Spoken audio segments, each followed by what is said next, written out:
warm welcome. This is Angelina Valente. I got another story for you.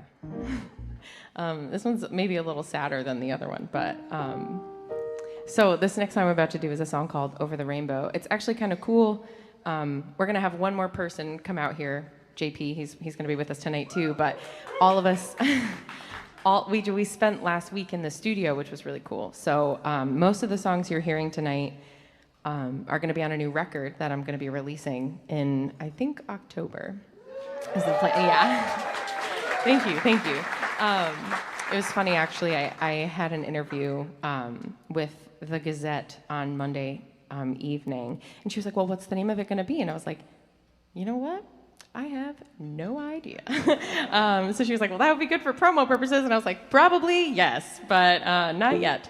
So we're getting there eventually. But this song, we finally put this song down last week, which was really cool. And I've only ever played it by myself before, so it was so incredible hearing the life that this band just gives it. And it's everything I've kind of heard in my head and never been able to do by myself. So it's very, very cool being able to like see things come to fruition that way. And I'm very grateful to all these people who have made that happen, which is really cool. Plus also James, who's not here tonight, but was also on the record. So this song is very important to me. So in 2018, my mom was diagnosed with brain cancer, and it was just a punch to the gut for pretty much everybody. And it took me a long, long time, I think, to really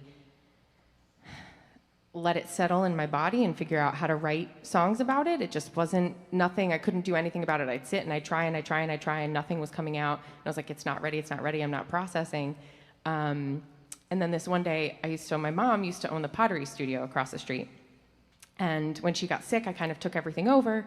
And so I was working there one day and by myself, and it's like the middle of winter. It's like January of 2019. And I'm sitting there and whatever, I'm doing what I'm doing. Maybe I'm like putting the decorations in the window or something. And all of a sudden I see this man come down the street, this block right here, right outside of here. And I see him slip and fall on this patch of black ice. And I'm sitting there, and I'm looking at him, and he's just laying there, and he's laying there, and he's laying there. And I'm panicking immediately. I'm like, what do I do about this? And I'm looking around, I'm like, where is the adult? How is this up to me? What's going on? So I'm like, I have to go out there. So I run out there, and I look at him, and he's out cold.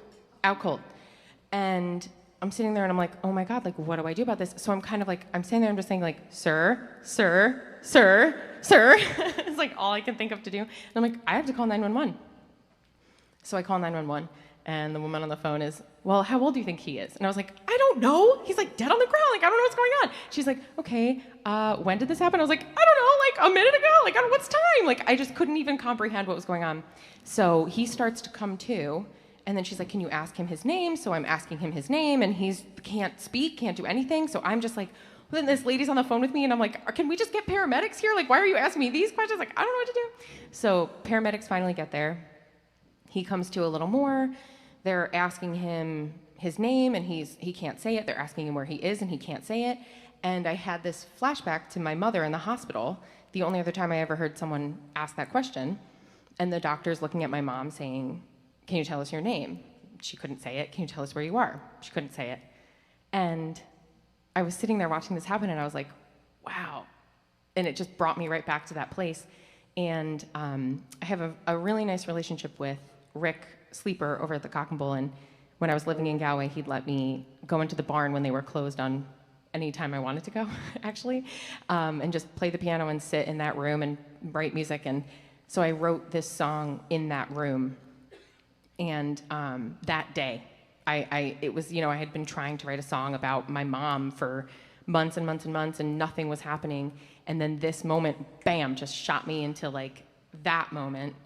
And I immediately left and drove to Galway and wrote this song in that room. And still can't get through it without crying most times. So, so we'll see if we get lucky this time. But this is a song called Over the Rainbow.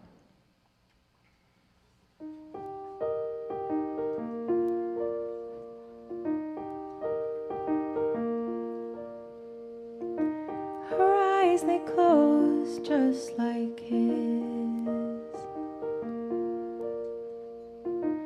The last time I saw anything like this.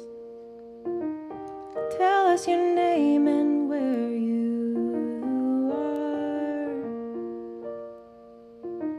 You look at her and think it shouldn't be that hard.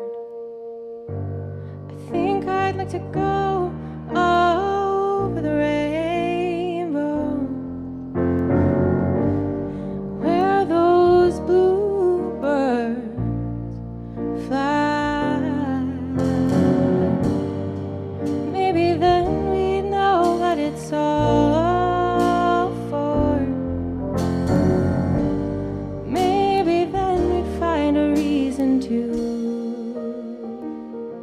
smile.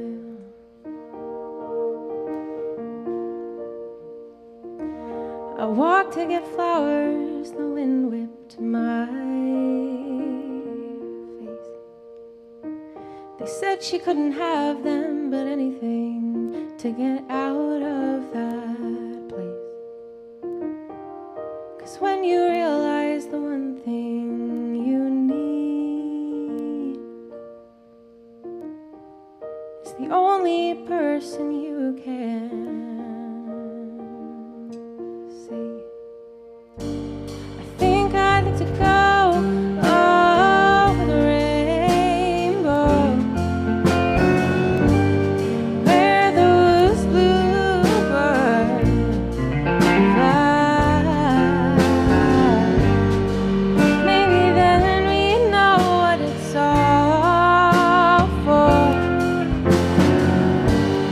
Maybe then we find a reason to smile. I look back and think it's been one hell of a year, and keep looking for answers and only find tears. And I'm sorry the fight had to be put on you. You're the only one strong enough to make it through. I think I'd like to go over the rainbow,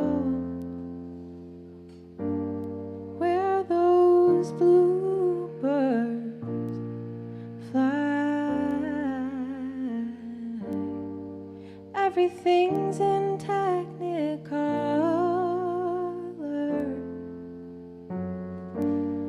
and we never have to say